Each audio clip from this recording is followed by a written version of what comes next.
Oi, eu sou o Henrido e esse vídeo não vai ser um vídeo meu, vai ser um vídeo do Pedro, vocês conhecem ele, ele participa da trupe. Ele vai estar trazendo aqui algumas questões sobre a possível refutação do Bob Murphy contra os juros com uma consequência da preferência temporal. Então fiquem aí com o vídeo.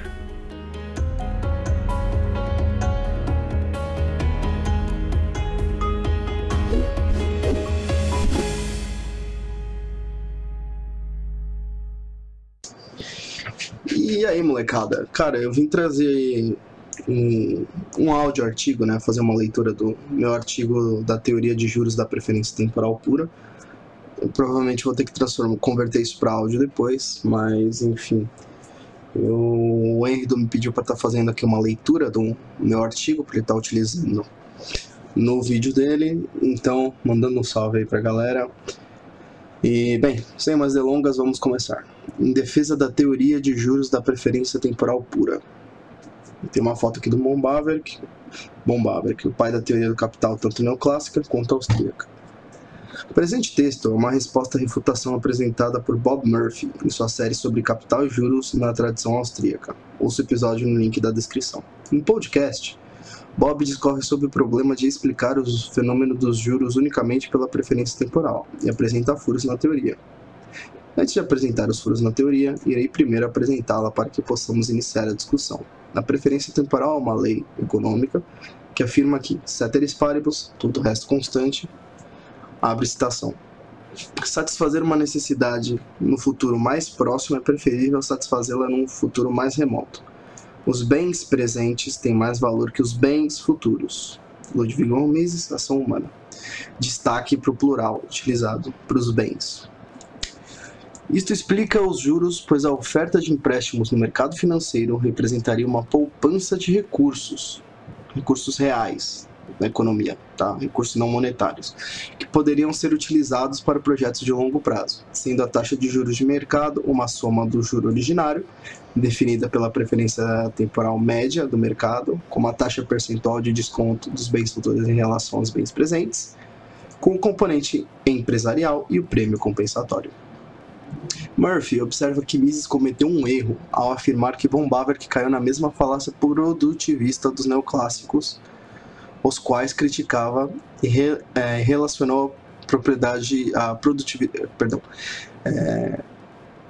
caiu na mesma falácia produtivista que os neoclássicos, os quais criticava e que relacionou a produtividade do capital ao juro ao denotar que, empiricamente, os meios mais indiretos de produção eram mais produtivos que os mais diretos.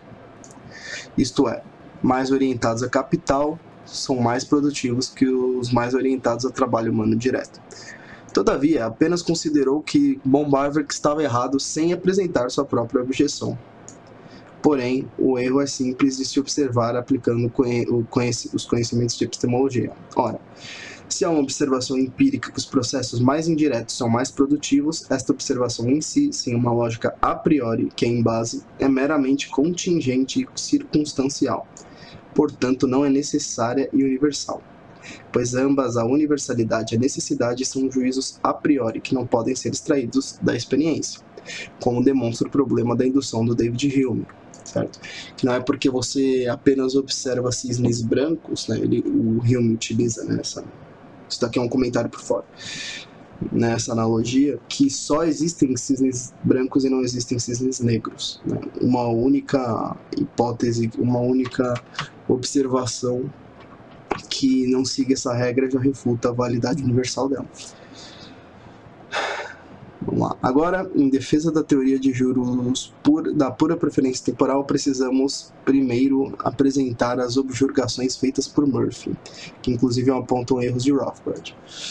Murphy aponta corretamente que a preferência temporal não pode ser negativa dentro da concepção austríaca, e que juros negativos geralmente são explicados como anomalia, que de fato entre parênteses, que de fato são, conforme observado por Fernando Uhrig, são reflexo de uma alta oferta de dívida pública dos países unida a uma liquidez que tende a infinito, liquidez monetária, tá, gente, para comprar esses títulos de dívida pública, até através de uma ferramenta de quantitative easing dos bancos centrais, motivados por incentivos políticos em detrimento de incentivos econômicos. Provarei que a preferência temporal não pode ser negativa após a exposição.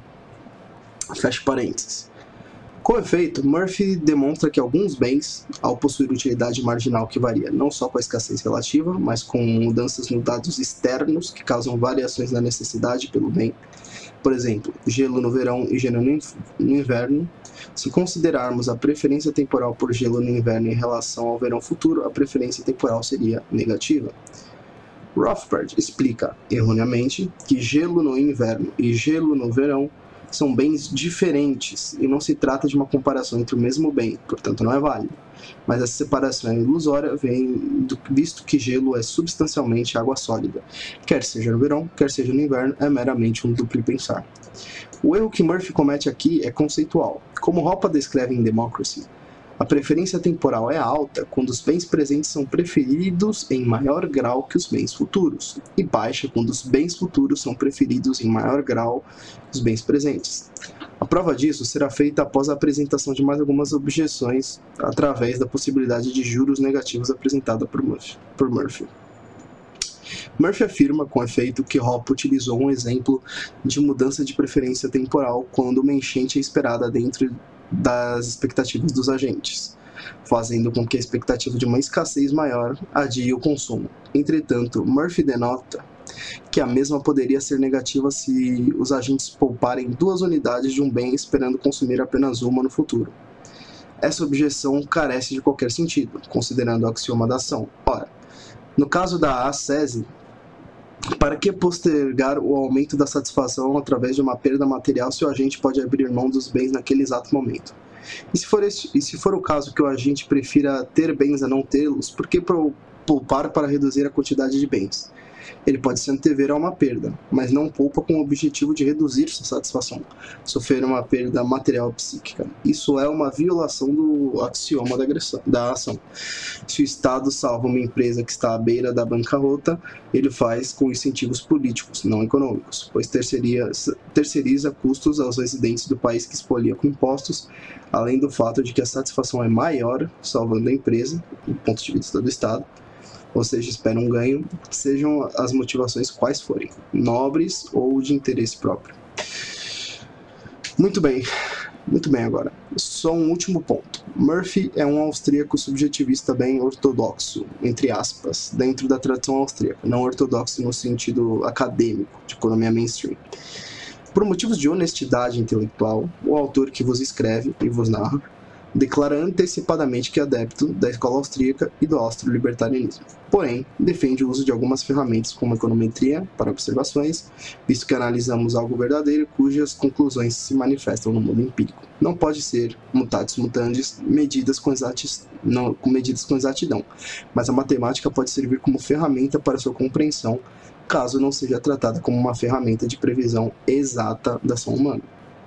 Isto posto, Murphy mostra que a preferência temporal da tradição misesiana trata a utilidade marginal cardinalmente, nesse caso, tá, gente? E mostra a evidência com algumas obras, se não me engano, de Rothbard, utilizando a unidade de medida neoclássica Utius, e que Mises implicitamente também incorre no erro de matematizar uma grandeza ordinal e qualitativa.